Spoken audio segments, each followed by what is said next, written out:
Chapter 13. Alone. The forest swallowed Emily whole, a living, breathing entity that pressed in on all sides. It wasn't a gentle embrace, but a suffocating shroud, thick and unyielding as the fog that had just begun to creep through the gnarled branches. The muted light of a perpetually cloudy afternoon sky struggled to penetrate the dense canopy, casting an elaborate, shifting tapestry of shadows that seemed to dance with malevolent glee around her. Each rustle of decaying leaves beneath her worn boots, every brittle snap of a twig, was magnified by the profound silence, echoing like a gunshot in the hollow chambers of her chest. Her heart, a frantic drum, hammered a terrifying rhythm against her ribs, each beat a stark reminder of the anxiety cycling relentlessly through her mind. She was alone.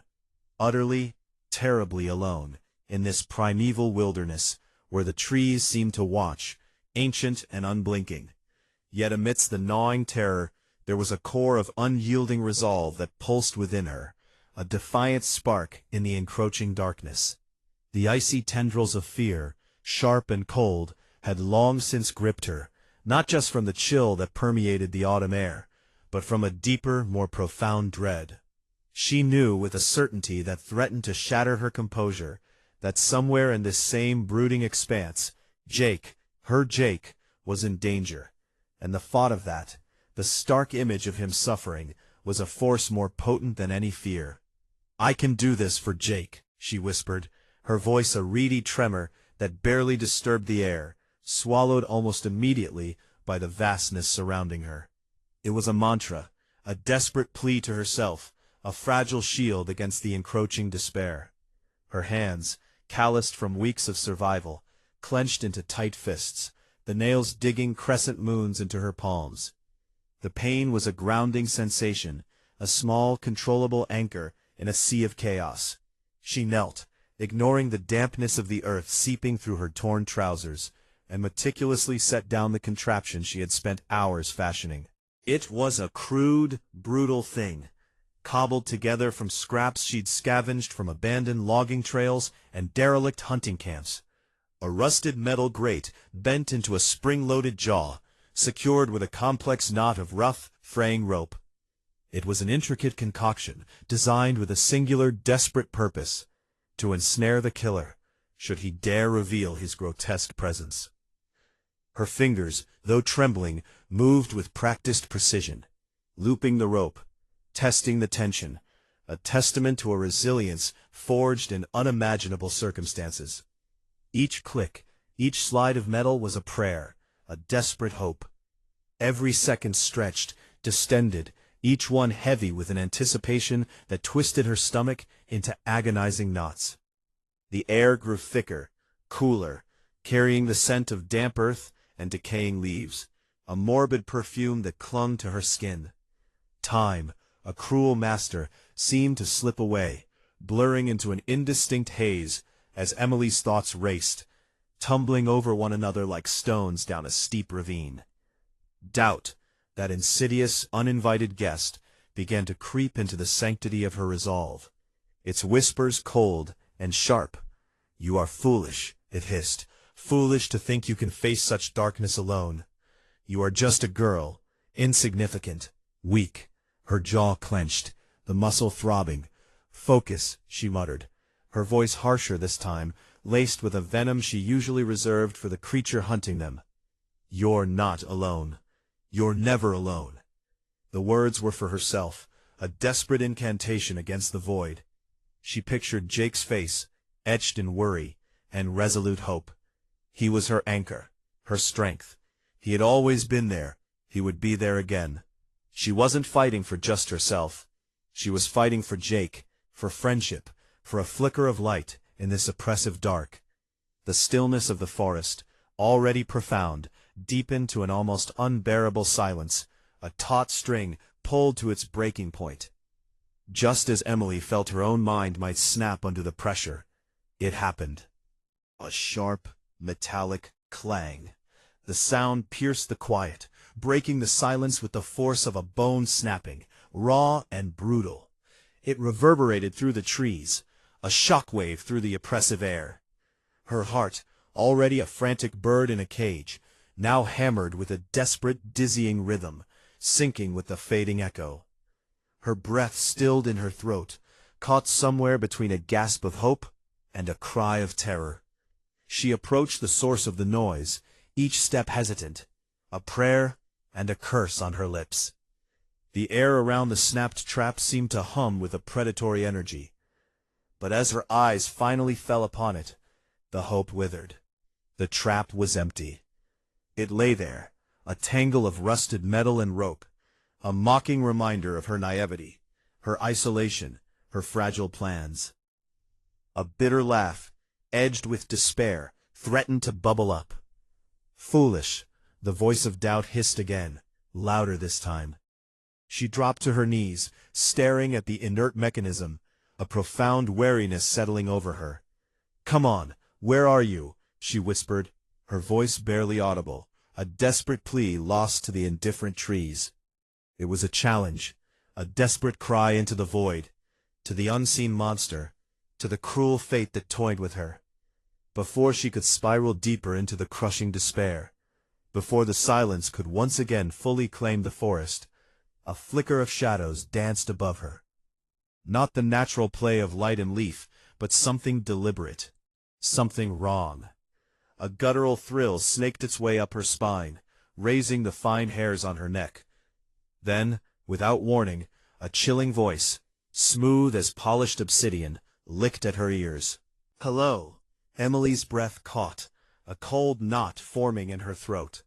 Her blood, already chilled by fear, utterly turned to ice. She spun around, her movements stiff, sluggish, as if wading through treacle. There, perched precariously on a low-hanging branch, was the creature that defied natural order. Vargoth. His form was a grotesque silhouette against the dim, bruised light of the sky. His dark, sleek hybrid body a thing of nightmare. His pale blue eyes, twin points of malicious delight, glittered with an unholy intelligence as they fixed on her. He was a creature of relentless menace, and in that moment he embodied every single one of her worst fears. She staggered back, one hand instinctively reaching behind her, finding the rough bark of a nearby tree trunk. It was a meager anchor, but it was something. Panic, a tidal wave of it, surged through her veins, threatening to drown her. Her mind screamed, "Run!" but her feet were rooted, frozen in terror. "So, you dare abandon Jake, huh?" Vargoth's voice was a silken whisper, laced with taunting amusement, dripping with venom. It was a direct hit, a knowing strike, at her deepest vulnerability. He watched her, a predator savoring the first bite of fear. "You, leave him alone," Emily stammered, her voice a mere thread, trembling so violently it was barely recognizable as her own. The fear was a living thing in her throat, choking her. "You?" Vargoth replied. "It's me you want, reptile. Come and take me if you dare, you damn reptile." This got the monster distracted. "Who? Where?" But he looked back and smiled at Emily. It sent shivers, sharp and icy, down her spine, raising gooseflesh along her arms. With a grace that was chillingly unnatural, he leaped down from the branch, landing mere feet away from her. The impact was soft, silent, as if he weighed nothing. The trampled earth barely disturbed. He advanced, slowly, deliberately, each step a calculated torment. His claws, long and razor-sharp, scraped against the earth, a sound that seemed to loosen her very resolve, chipping away at the fragile edifice she had built against her fear. His pale blue eyes, like chips of Arctic ice, bored into hers, mocking. He let out another evil chuckle, a sound that twisted her gut into knots of nausea. "You see, the two of you were best friends before. You two were close, very close." He paused, letting the implication hang heavy in the air, allowing the words to fester in her mind. "But if it weren't for you, and the whole church itself, would he even know you ever existed?" The words hit Emily like a physical blow, a cold, calculated strike at the very foundation of her relationship with Jake.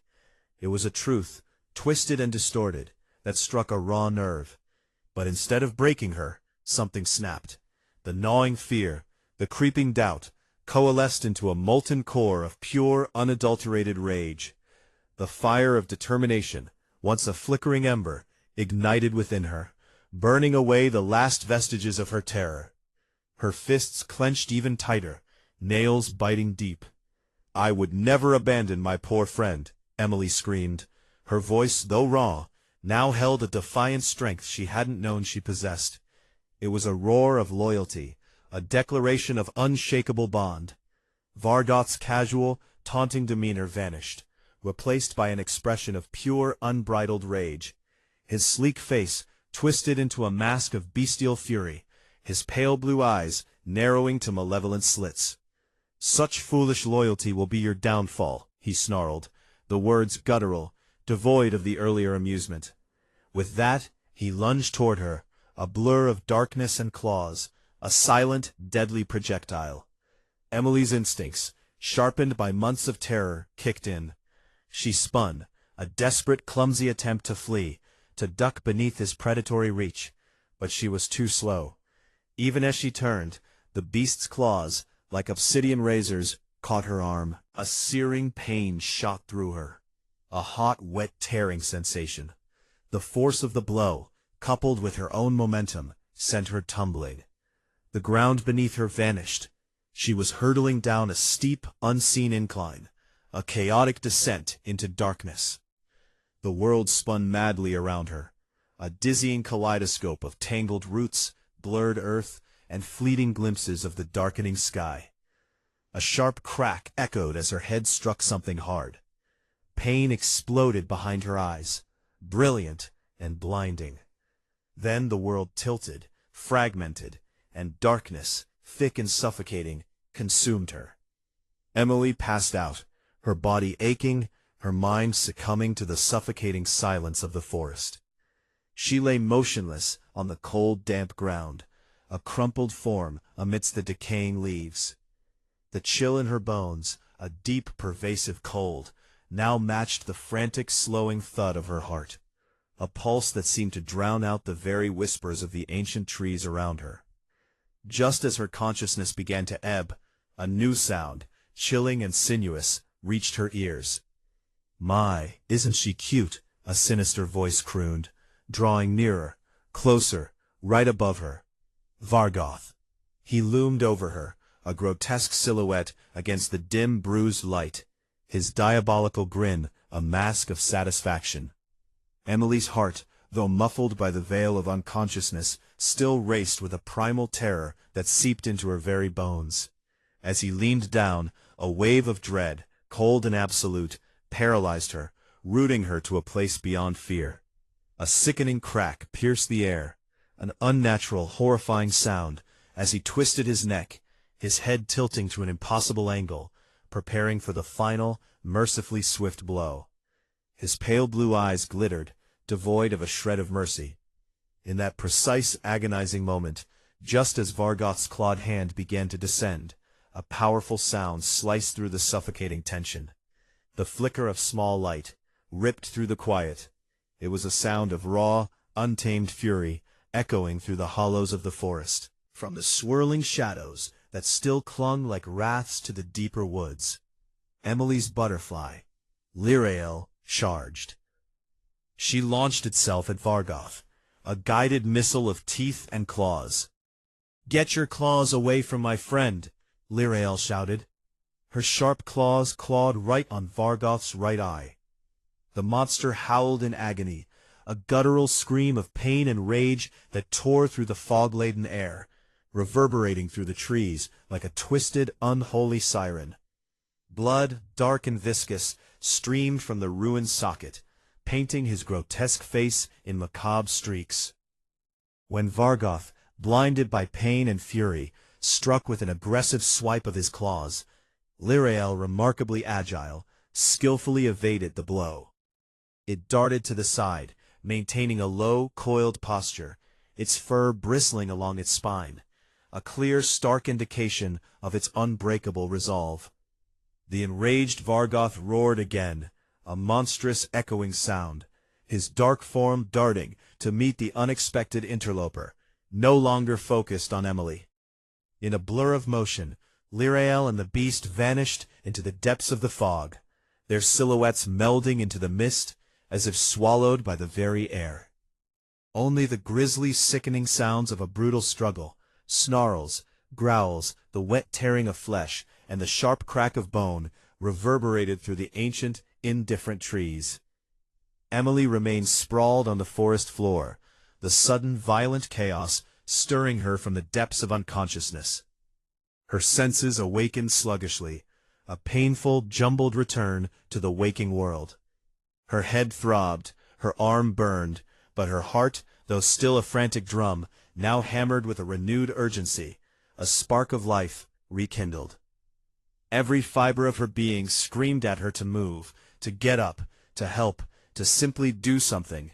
Yet a lingering, paralyzing fear rooted her in place, her body a heavy, unwilling burden. The muffled, brutal sounds of the encounter returned, punctuated by the frenzied screams of Lirael and Vargoth's enraged roars. The forest, once eerily silent, was now alive, pulsating with a violent, primal energy that shook the very ground.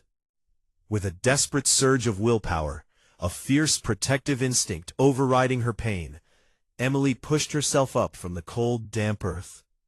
A gasp of pain escaped her lips as her injured arm protested, but it was quickly swallowed by a burning desire, a fierce, all-consuming need to protect Jake. She had to do something. Lirael was giving her a chance, a precious, fleeting distraction, a chance to get away, to find Jake, to fight back. Tearing through the remnants of her fear, igniting the last reserves of her adrenaline, Emily stumbled forward, pushing deeper into the fog-shrouded forest, toward the source of the chaos. Adrenaline, a potent elixir, propelled her forward, dulling the edges of her pain, sharpening her focus. As she neared the clamor, desperate, fleeting glimpses of the grotesque battle broke through the swirling fog. Vargoth, caught in a whirlwind of confusion and agony, thrashed wildly against the relentless butterfly.